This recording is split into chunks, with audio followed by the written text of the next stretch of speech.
Shalom sahabat Morning Blessing. Doa saya apabila saudara sakit, ada masalah, ada pergumulan, ada persoalan, ada beban hidup, doa saya dalam nama Tuhan Yesus Kristus yang punya kuasa menyembuhkan saudara, memulihkan saudara, menyehatkan saudara, memberi saudara jalan keluar, memberi pertolongan. Tetap percaya, tetap berharap, tetap sukacita, jangan kecewa, karena di dalam Yesus pasti ada jalan keluar, pasti ada pertolongan, pasti ada pembelaan. Pasti ada rencana-rencana Tuhan yang baik bagi kita. Segala sesuatu indah pada waktunya. Dan percayalah bahwa Tuhan Yesus selalu merencanakan hal-hal yang terbaik dalam hidup saya dan saudara. Amin. Mari kita mendengarkan firman Tuhan di dalam Galatia pasal yang kelima ayat 22-23 berkata, tetapi buah roh ialah kasih, sukacita, damai sejahtera, kesabaran, kemurahan, kebaikan, kesetiaan, kelemah lembutan, dan penguasaan diri. Tidak ada hukum yang menentang hal-hal itu. Amin.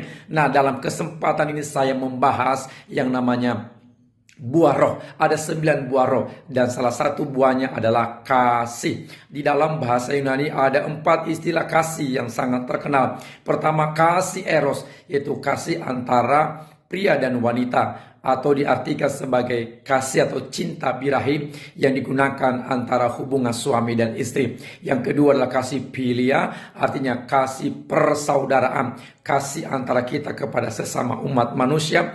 Yang ketiga adalah kasih storge, artinya kasih sayang yang digunakan antara kasih sayang antara orang tua dan anak dan sebaliknya. Dan yang keempat adalah kasih agape. Kasih agape ini dapat diartikan sebagai kebajikan yang tak dapat dilawan, kebajikan yang tertinggi. Kenapa? Karena kasih Allah ini, agape ini adalah sifat-sifat alamiah dari Allah, karakter daripada Allah. Oleh karena itu saudara, seseorang yang sudah penuh dengan Roh Kudus, dibaptis oleh Roh Kudus, dipimpin oleh Roh Kudus, pasti menghasilkan namanya buah roh. Dan salah satu buah roh itu adalah kasih. Dan kasih yang digunakan dalam bahasa Yunani dalam buah roh ini adalah agape. Nah, dalam kesempatan ini saudara, saya menjelaskan ada 3 keunggulan daripada kasih agape sebagai produk daripada Roh Kudus. Apabila seseorang mengatakan aku sudah penuh dengan Roh Kudus, sudah dibaptis dengan Roh Kudus, sudah dipimpin oleh Roh Kudus, maka pastikan di dalam diri kita pasti ada buah roh. Yang pertama adalah kasih. Apa keunggulan daripada karakter atau keunggulan daripada kasih Allah ini sebagai buah daripada Roh Kudus? Yang pertama, kasih sifatnya tidak berubah. Kasih sifatnya tetap tidak berubah dan tidak dipengaruhi oleh lingkungan atau keadaan di sekitar kita. Artinya saudara, bahwa kalau memiliki kasih yang ada dalam diri kita tetap berjalan dengan baik, tetap melakukan hal-hal yang baik, walaupun orang-orang di sekitar kita, orang-orang yang ada di sekeliling kita berbuat jahat kepada kita, menyakiti kita, menghina kita, merendahkan kita, merugikan kita, mencaci maki kita, melakukan hal-hal yang jahat kepada kita. Namun sifat baik kita, sifat karakter baik kita, sifat-sifat kasih di dalam diri kita itu tidak berubah dan tidak terpengaruh. Artinya kita tetap mengasihi, kita tetap berbuat baik kepada orang lain, kepada musuh kita, kepada orang-orang yang berbuat jahat kepada kita. Sifat-sifat buruk mereka, sifat-sifat jahat mereka tidak mempengaruhi, tidak mengubah sifat baik kita, tidak mengubah karakter baik kita, tidak mengubah kasih yang ada dalam diri kita. Kasih ini mampu mengasihi musuh kita, mampu mendoakan orang yang menganiaya kita, mampu mengampuni orang yang berbuat jahat kepada kita, mampu berbuat baik kepada orang-orang yang merugikan kita, mencaci maki kita. Kenapa?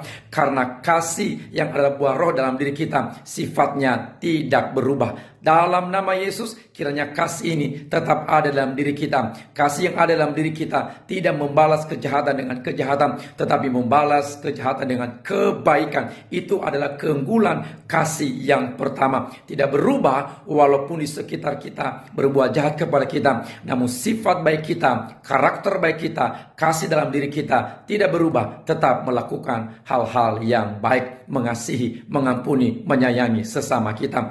Keunggulan yang kedua adalah kasih tidak menuntut syarat atau kasih tanpa syarat.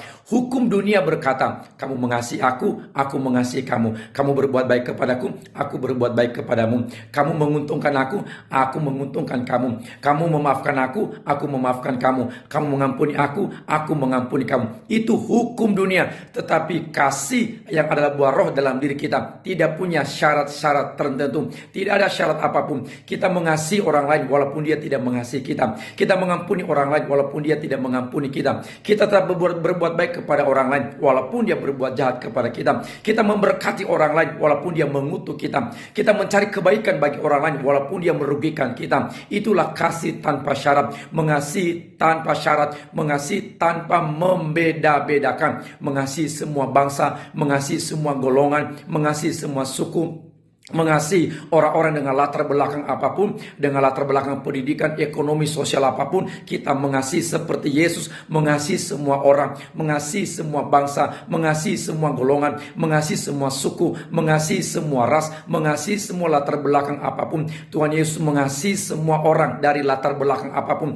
Dia mengasihi, dia menyayangi, dia mengampuni. Saya mau katakan itu adalah kasih yang adalah buah roh, tidak membeda-bedakan orang, tidak ada syarat tertentu. Kita tetap mengasihi sesama kita manusia tanpa syarat tertentu. Jangan tunggu dia berbuat baik baru kita berbuat baik. Tidak. Hukum dunia dengan hukum kasih yang adalah buah roh berbeda. Kita tetap mengasihi dengan tidak membeda-bedakan atau tanpa syarat tertentu. Amin. Dan yang ketiga, keunggulan daripada kasih sebagai buah roh dalam diri kita adalah kasih tidak punya maksud yang jahat. Dia punya maksud yang jahat. Tidak punya tujuan yang jahat. Tidak punya motivasi yang jahat. Kasih yang adalah buah roh dalam diri kita selalu punya tujuan, maksud, motivasi yang mulia, yang suci, yang kudus, yang benar. Sebab di dalam kasih Allah, dalam kasih yang adalah buah roh, di dalamnya tidak ada kejahatan, tidak ada kekerasan, tidak ada asusila, tidak ada ketidaksopanan, tidak ada perbuatan-perbuatan yang merugikan orang lain. Di dalam kasih yang adalah buah roh,